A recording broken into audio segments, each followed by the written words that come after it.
आज के एपिसोड में हम त्रिपुरा के महान नेता मिस्टर बिजॉय कुमार हरंखाउल के बारे में जानेंगे। उनका जीवन, insurgency movement, political career, Geneva में यूनाइटेड नेशंस में दिया गया उनका पहला भाषण और भी बहुत कुछ। तो बिना समय गवाए आइए जानते हैं इस महान नेता की प्रेरणादायक कहानी। साल 1946 की बात है। त्रिपुरा की हरी भरी पहाड़ियों के बीच एक बच्चा जन्म लेता है, एक ऐसे समय में जब दुनिया तेजी से बदल रही थी। उसका नाम बिजॉय कुमार हरंखाउल था। वह त्रिपुरा के अविभाजित उत्तरी जिले में पैदा हुए और आगे चलकर त्रिपुरा के त्रिपुरी लोगों का संघर्ष, इंडिजिनस स्ट्रगल के सबसे प्रभावशाली नेताओं में से एक बने। उनका सफर शिलोंग के डॉन बॉस्को स्कूल की कक्षाओं से लेकर आर्म्ड इंसर्जेंसी मूवमेंट तक, गुप्त ठिकानों से लेकर सत्ता के गलियारों तक, एक इंसर्जेंसी लीडर से एक राजनेता तक का रहा। यह उनकी कहानी है, एक ऐसा सफर जो संघर्ष, परिवर्तन और अपने लोगों के प्रति अटूट समर्पण से भरा हुआ है। त्रिपुरा में बड़े होते हुए बिजय कुमार हरंखाउल अपने आदिवासी जड़ों से गहराई से जुड़े हुए थे, लेकिन एक बात उन्हें बहुत परेशान करती थी।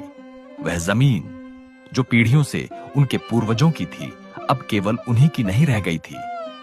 पूर्वी पाकिस्तान, जो बाद में बांग्लादेश बना, से आए अवैध हिंदू बंगाली शरणार्थियों के आगमन ने धीरे धीरे त्रिपुरा की जनसंख्या संरचना को बदल दिया था।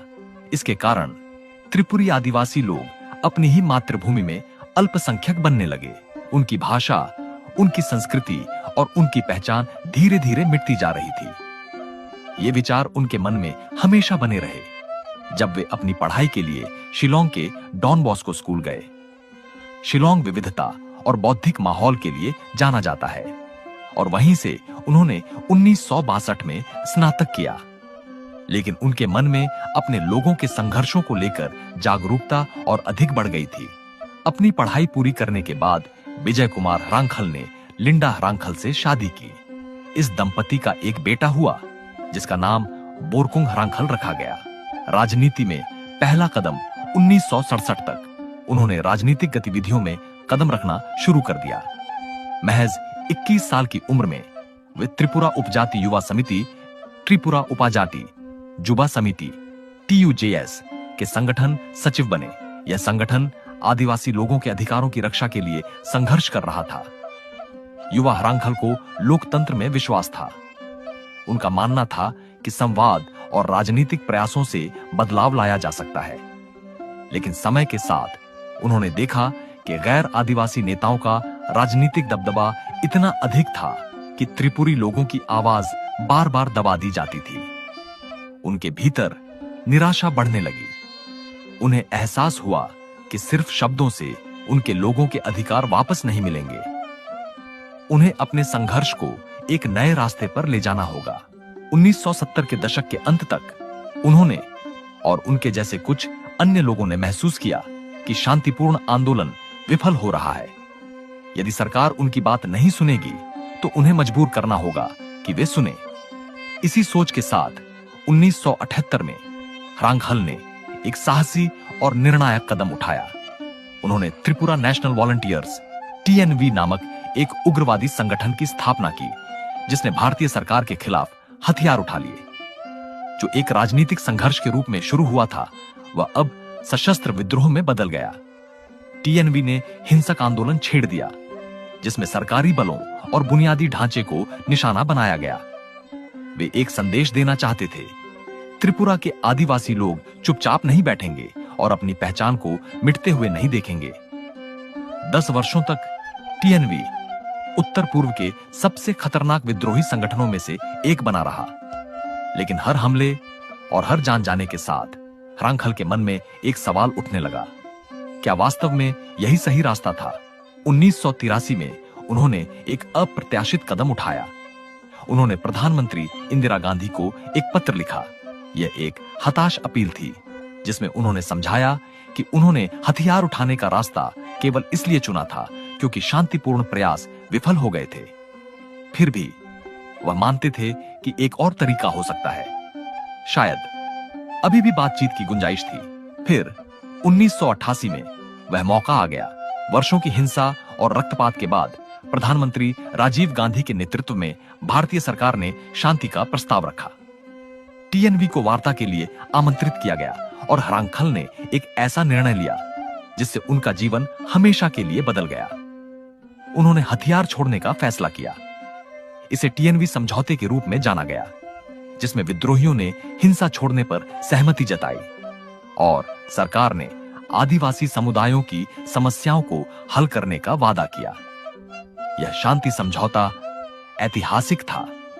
10 साल के सशस्त्र संघर्ष के बाद हरांखल अब एक नए रास्ते को अपनाने के लिए तैयार थे। 12 अगस्त 1988 को टीएनवी समझौता Tripura national volunteers TNV, Bharat सरकार और त्रिपुरा राज्य सरकार के बीच हुआ, जिससे 1 दशक लंबे विद्रोह का अंत हुआ। इस समझौते के तहत टीएनवी ने अपने हथियार छोड़ दिए और बदले में सरकार ने कुछ महत्वपूर्ण वादे किए। आदिवासी समुदायों की भूमि के अधिकारों की सुरक्षा, टीएनवी सदस्यों के पुनर्वास के लिए नौकरियां और आर्थिक सहायता, राजनीतिक प्रतिनिधित्व में वृद्धि, जिसमें त्रिपुरा विधानसभा में अनुसूचित जनजाति एसटी के लिए 3 और आरक्षित सीटें जोड़ी गईं, ताकि आदिवासी समुदायों की आवाज मजबूत हो। आदिवासियों के कल्याण के लिए आर्थिक और सामाजिक विकास योजनाएं। टीएनवी समझौता एक महत्वपूर्ण मोड़ था, जिसने संघर्ष को हिंसा से राजनीति की ओर मोड़ा और त्रिपुरा के आदिवासी समुदायों के लिए एक बेहतर भविष्य सुनिश्चित किया। उन्होंने मुख्य धारा की राजनीति में प्रवेश किया और टीएनवी को एक राजनीतिक संगठन में बदल दिया, जो बाद में indigenous nationalist party of Tripura यानी आईएनपीटी में मिल गया। अब वह एक उग्रवादी नहीं थे, बल्कि अपने लोगों के लिए कानून और शासन के माध्यम से लड़ते थे। 1998 में वे कुलाई विधानसभा क्षेत्र से विधायक चुने गए और 2013 तक इस पद पर बने रहे। एक विधायक के रूप में उनका उद्देश्य स्पष्ट था। उन्होंने आदिवासी समुदायों के लिए भूमि अधिकार सुनिश्चित करने के लिए निरंतर काम किया, ताकि त्रिपुरी लोगों का विस्थापन अनियंत्रित रूप से न हो। उन्होंने आदिवासी जनसंख्या के उत्थान के लिए आर्थिक नीतियों को आगे बढ़ाया और शिक्षा व रोजगार के बेहतर अवसरों की वकालत की। सबसे बढ़कर उन्होंने अपने लोगों की संस्कृति और भाषा को संरक्षित करने के लिए काम किया, ताकि त्रिपुरा की समृद्ध आदिवासी परंपराएं इतिहास में खो न जाएं। इसी समय आईएनपीटी का उदय हुआ। विशेष रूप से Tripura tribal areas autonomous district council यानी टीटीएएडीसी के शासन में यह परिषद आदिवासी समुदायों को अपने मामलों पर अधिक नियंत्रण देने के लिए स्थापित की गई थी और वर्ष 2000 में आईएनपीटी ने टीटीएडीसी चुनावों में बड़ी जीत हासिल की। हरांखल के नेतृत्व में आईएनपीटी ने परिषद में अपनी शक्ति का उपयोग अधिक स्वायत्तता और आत्मशासन की दिशा में किया। एक समय ऐसा लग रहा था कि त्रिपुरा के आदिवासी नेताओं के सपने अब साकार होने वाले हैं। 2002 में जिनेवा में हरांखल ने एक प्रभावशाली भाषण दिया, जिसमें उन्होंने भारत में विलय के बाद त्रिपुरी लोगों की स्थिति और त्रिपुरा में हिंदू बंगाली शरणार्थियों की अवैध घुसपैठ के कारण उत्पन्न संकट पर प्रकाश डाला। त्रिपुरा की स्थापना के साथ, जिसे त्रिपुरा के पूर्व शाही परिवार के वंशज प्रद्योत विक्रमाणिक्य देव बर्मा के नेतृत्व में तेजी से समर्थन मिल रहा था, एक नया आंदोलन शुरू हुआ। उनकी मांग थी ग्रेटर टिपरालैंड, एक अलग राज्य जो त्रिपुरा के मूल आदिवासी लोगों को सुरक्षित घर दे सके। यह वही संघर्ष था जिसने वर्षों पहले रंगखावल को राजनीति में खींचा था, लेकिन इस बार हथियारों से नहीं, बल्कि लोकतंत्र के माध्यम से। टिपरा पार्टी के नेतृत्व में रंगखावल फिर से आदिवासी अधिकारों की लड़ाई में एक प्रमुख आवाज बने। पार्टी ने टीटीएएडीसी चुनावों में शानदार जीत हासिल की, जिससे यह स्पष्ट हो गया कि ग्रेटर टिपरालैंड की मांग केवल एक सपना नहीं, बल्कि जनता द्वारा समर्थित एक मजबूत आंदोलन है। इतने वर्षों में एक चीज हमेशा स्थिर रही, रंगखावल का अपने लोगों के प्रति अटूट समर्पण। वह एक समय में विद्रोही थे, फिर वार्ताकार बने, आतंकवादी से जनप्रतिनिधि और अंततः एक सम्मानित राजनेता। उनकी यात्रा केवल उनकी नहीं थी, बल्कि त्रिपुरा के आदिवासी समुदायों की संघर्ष, उम्मीदों और सम्मान की लड़ाई का प्रतिबिंब था। अब 70 के दशक के उत्तरार्ध में बिजॉय कुमार रंगखावल आज भी त्रिपुरा की आदिवासी राजनीति में एक मार्गदर्शक शक्ति बने हुए हैं।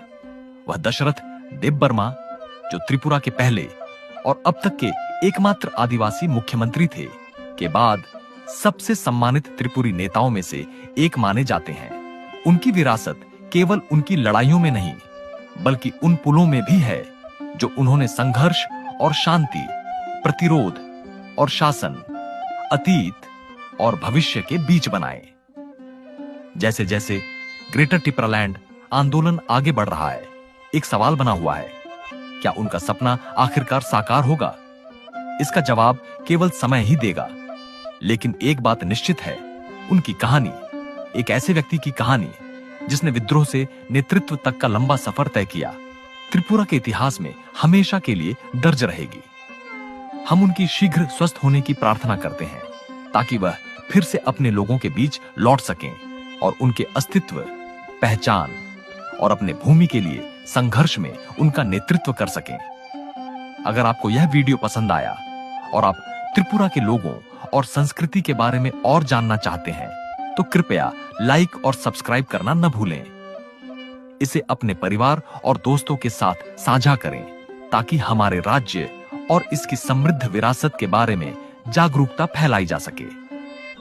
धन्यवाद देखने के लिए।